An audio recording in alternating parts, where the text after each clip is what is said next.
একজন ফুটবলারের কেরিয়ারের পরিকল্পনা কতটা নিখুঁত হতে পারে? বিশ্বকাপ জয়ের পরও কেন ইউরোপ ছেড়ে আমেরিকায় গেলেন লিওনেল মেসি? কোটি কোটি ডলারের প্রস্তাব ফিরিয়ে দিয়ে কেন বেছে নিলেন ইন্টার মায়ামিকে? এটি কি শুধুই ক্লাব বদলের গল্প, নাকি 2026 বিশ্বকাপকে সামনে রেখে সাজানো এক গোপন পরিকল্পনা? আজ ফুটবল বিশ্বের অসংখ্য ভক্তের মনে ঘুরপাক খাচ্ছে একটি প্রশ্ন: লিওনেল মেসিকে সত্যি ইন্টার মায়ামিতে যোগ দিয়েছিলেন 2026 বিশ্বকাপের জন্য নিজেকে প্রস্তুত করার লক্ষ্যে? 2021 সালের 8ই আগস্ট ফুটবল ইতিহাসের অন্যতম আবেগঘন দিন। প্রায় 21 বছরের সম্পর্কের ইতি টেনে বার্সেলোনা ছাড়তে বাধ্য হন লিওনেল মেসি। বিদায়ী সংবাদ সম্মেলনে তাঁর চোখের জল দেখে কোটি কোটি সমর্থক বিশ্বাসই করতে পারছিলেন না যে মানুষটিকে তারা বার্সেলোনার প্রতীক হিসেবে চিনত, তিনি আর ন্যু ক্যাম্পে খেলবেন না। যদিও ক্লাবের অফিসিয়াল ঘোষণা এসেছিল 5ই আগস্ট 2021-এ। অনেকের কাছে সেটিই ছিল একটি যুগের সমাপ্তি, কিন্তু হয়তো সেটিই ছিল আরেকটি বড় গল্পের সূচনা। বার্সেলোনা ছাড়ার পর মেসি যোগ দেন প্যারিস সেন্ট জার্মেইনে। 2 মৌসুম সেখানে কাটিয়ে তিনি এমন এক সিদ্ধান্ত নিলেন যা পুরো ফুটবল বিশ্বকে অবাক করে দেয়। ইউরোপের সর্বোচ্চ পর্যায়ে খেলার সুযোগ ছিল, সৌদি আরব থেকেও এসেছিল ইতিহাসের সবচেয়ে বড় আর্থিক প্রস্তাবগুলোর একটি। কিন্তু 2023 সালের 7ই জুন মেসি ঘোষণা করেন যে তিনি যুক্তরাষ্ট্রের ইন্টার মায়ামিতে যোগ দেবেন। এরপর 15ই জুলাই ক্লাবটি আনুষ্ঠানিকভাবে তার সঙ্গে চুক্তির ঘোষণা দেয় এবং 16ই জুলাই সমর্থকদের সামনে জাঁকজমকপূর্ণ অনুষ্ঠানের মাধ্যমে তাকে উন্মোচন করা হয়।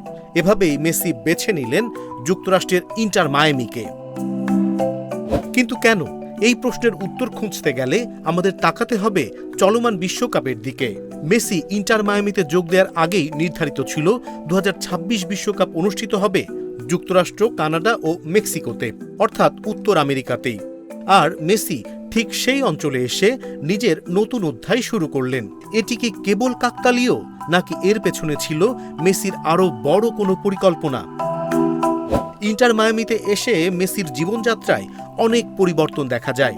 ইউরোপীয় ফুটবলের তুলনায় তুলনামূলক কম চাপ, দীর্ঘমেয়াদী পুনরুদ্ধারের সুযোগ, পরিবারের সঙ্গে বেশি সময় এবং শরীরকে সতেজ রাখার অনুকূল পরিবেশ।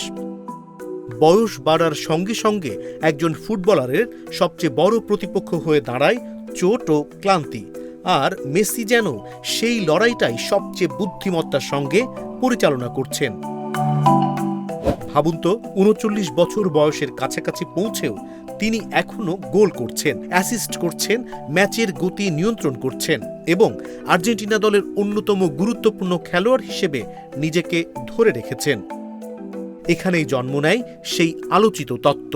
হয়তো 2022 বিশ্বকাপ জয়ের পর মেসি বুঝেছিলেন তার সামনে আর মাত্র একটি বড় আন্তর্জাতিক মঞ্চ বাকি আছে, আর সেটি হলো 2026 বিশ্বকাপ।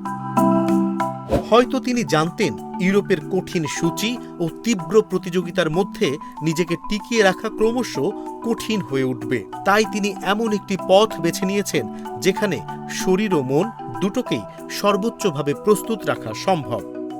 আর যদি সত্যি তাই হয়ে থাকে, তাহলে ইন্টার মায়ামিতে যোগ দেয়া শুধুমাত্র একটি ট্রান্সফার ছিল না, এটি ছিল একজন কিংবদন্তির সুপরিকল্পিত কৌশল ও দীর্ঘমেয়াদী একটি পরিকল্পনা, কিংবা একটি শেষ মহাকাব্য লেখার প্রস্তুতি। তবে বাস্তবতা হলো, মেসি কখনো প্রকাশ্যে বলেননি যে তিনি শুধুমাত্র 2026 বিশ্বকাপের কথা ভেবেই ইন্টার মায়ামিতে গিয়েছেন। তাই এটিকে নিশ্চিত সত্য বলা যাবে না, কিন্তু তার সিদ্ধান্ত, সময় নির্বাচন এবং বর্তমান ফর্ম দেখে প্রশ্নটা উঠতেই পারে, হয়তো আমরা ইতিহাসের সবচেয়ে বুদ্ধিদীপ্ত কেরিয়ার পরিকল্পনাগুলোর একটির সাক্ষী হচ্ছি, হয়তো না। কিন্তু একটি বিষয় নিশ্চিত, লিওনেল মেসি তার পুরো কেরিয়ার জুড়েই অসম্ভবকে সম্ভব করেছেন। আর তাই 2026 বিশ্বকাপের ফাইনাল ম্যাচের মঞ্চে তাকে আবারও জাদু দেখাতে দেখার স্বপ্ন কোটি কোটি ফুটবল প্রেমী এখনো বুকে লালন করে।